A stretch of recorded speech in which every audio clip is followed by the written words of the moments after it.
In this video, we're going to look at working with the Librarian page and presets. Now, we'll start with a bird's eye view. On the left here, we have categories to organize presets into folders.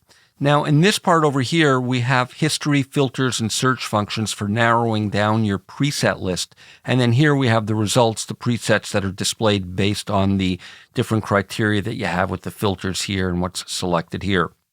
Now, we have a user section up here which contains user presets, bookmarks, and preset browsing history. So if I click here, we'll see I'm filtering the results and I have one saved preset.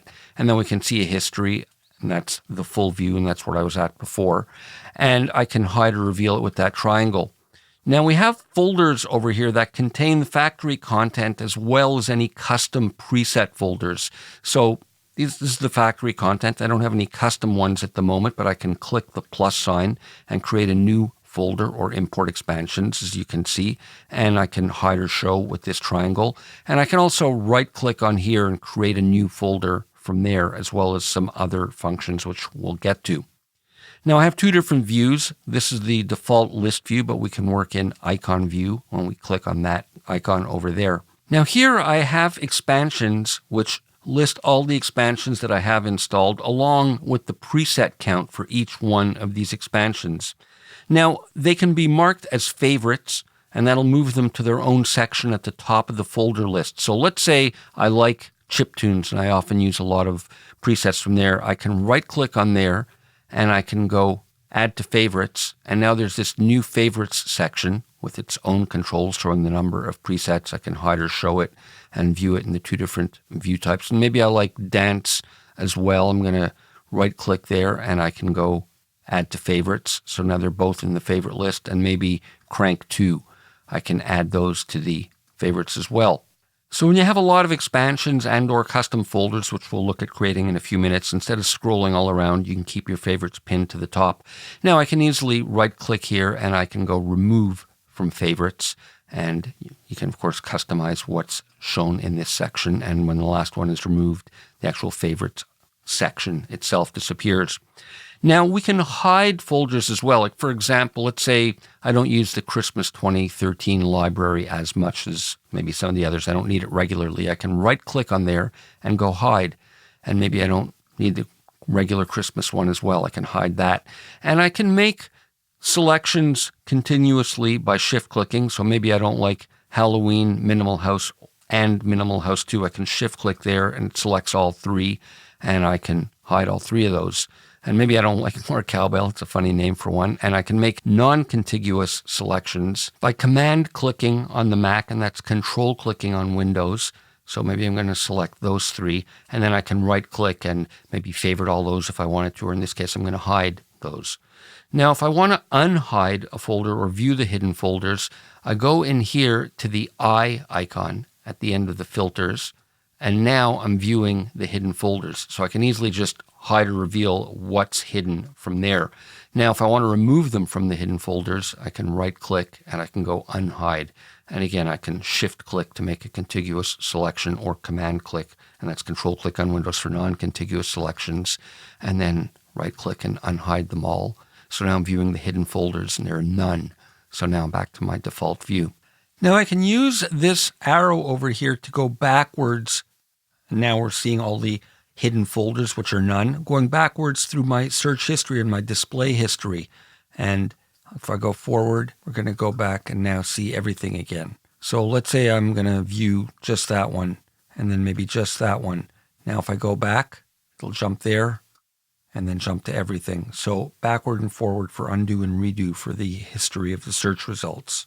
Now we can filter by type as well. So maybe I want to view just bass sounds. Click once and it's going to filter and show just bass. Click again and it'll remove the filter. And I can add to these by holding command. So maybe I want to view guitar and organ and arpeggios. So now I'm viewing all of them, and that's control on Windows. And I can click to now remove the others and view just the organ. So again, command or control click to view multiple ones, and then click on any other ones and it'll change your selection to just whatever you've clicked on. And again, I can step back through those search results, and there are all the different filters that I was engaging in. as I go backwards and forwards. Now we're back to everything. Now I can also filter by these specific characteristics. So I can click on it once to enable that characteristic search. So now I'm viewing only dark, or now I'm viewing only active. And I can click on it a second time and it'll exclude that category now. Spiky ones, now everything except spiky. So what do these mean? Well, dark is great for bass sounds with lots of low frequencies. Bright, sounds that are clear and bright, designed for mid and high registers.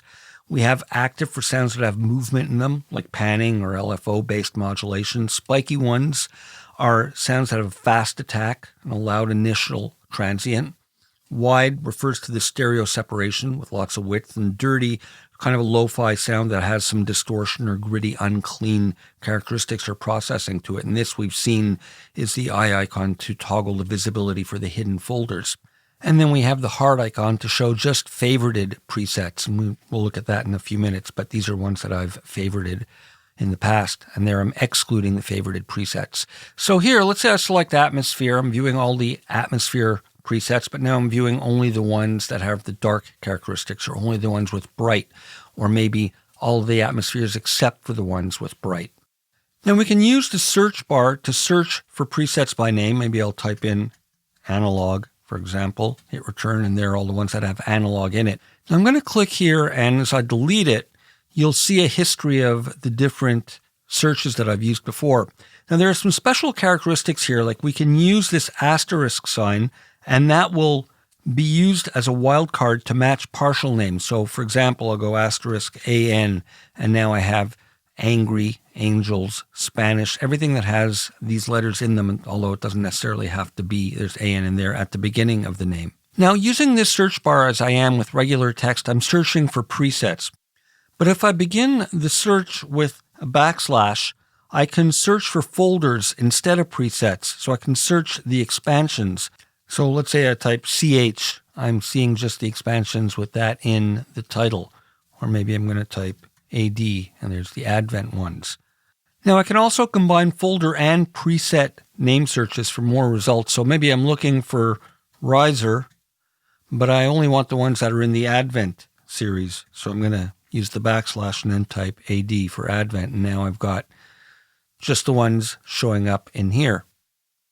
And it's in this one over here. So I'll clear that search. We're back to normal. Now, a couple of little tips. We can control click on these characteristic types to select multiple characteristics. And I can always reset all the filters with that button up there.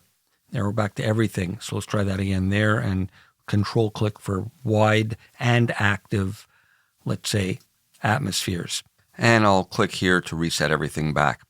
Now, let's talk about organizing and saving presets. Now, they're displayed based on the selected expansions we have, the folders that are clicked, and the filters that we're using.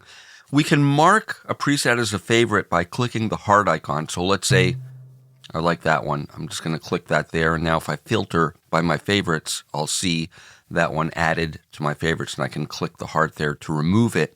And then when I click back again, we'll see that it's not there any longer. And I'll just click again to make sure I'm not filtering out the favorites from my list. Now we can see the color coding here to indicate which character tags are associated with each of the presets. And we can right click, and from there we can reveal in Finder to show where it's located. And we can also set it as the default preset for when we launch Nexus. And we can select the folder that it's in. There it is over there. And we can even hide it if we want. And we can edit the categories here in this results list. So I can click on here to sort by ascending or descending preset name, or I can sort by category, by expansion, and so on. But I can also right click here and change which categories are actually being shown and resize them or auto size them if I want to. And we can even click and drag to change the order of the categories. Now we can also store presets into custom bookmark folders in groupings that are relevant and meaningful to us and our workflows. So here I'm starting with the default layout. Now I can right click in the categories list and I can choose to create new bookmark folder, and I can name it. So let's say I want to search and save my favorite bass sounds so that I can easily recall them. So let's go to the factory presets, or I can even go to all presets and bass, and let's say I decide, okay, Okay, I like that one. I'm going to right click and I can add it to bookmarks. And this is the one single bookmark folder I have, but of course you can have multiple. And maybe I like that one too. I can drag it as well, and we'll see the count there expand. Maybe I like that one too. I'll drag it there. So you see where I'm going here, where you can create your own custom groupings. Now when I click there, I'm viewing just the bases that I've added there. They can be from any collection that I want. And as I say, it's a great way to optimize your workflow. Now once we're in here, I can right click and I can remove it from the bookmarks folder if I want, or I can hide that preset or show it in the Finder, etc. Now these are making aliases. We're not actually moving anything on your computer. We're just creating a shortcut to this favorite folder, so I don't have to worry about deleting anything. So now what I can do is just delete this whole folder if I want to get rid of that whole bookmark folder that I just created. Now let's talk about saving presets. So I'm just going to choose one. Just load that in, and it's nice. Maybe I want to make some modifications. I'm adding some drive. And maybe we're going to filter it a little bit.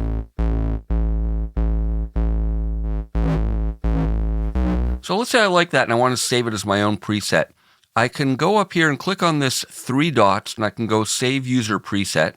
And there it is. And now under User Presets I have, if I go here, we'll see that I have that one. That's only showing because I have the base filter on. But if I take the base filter off, we'll see the ones that I've had before.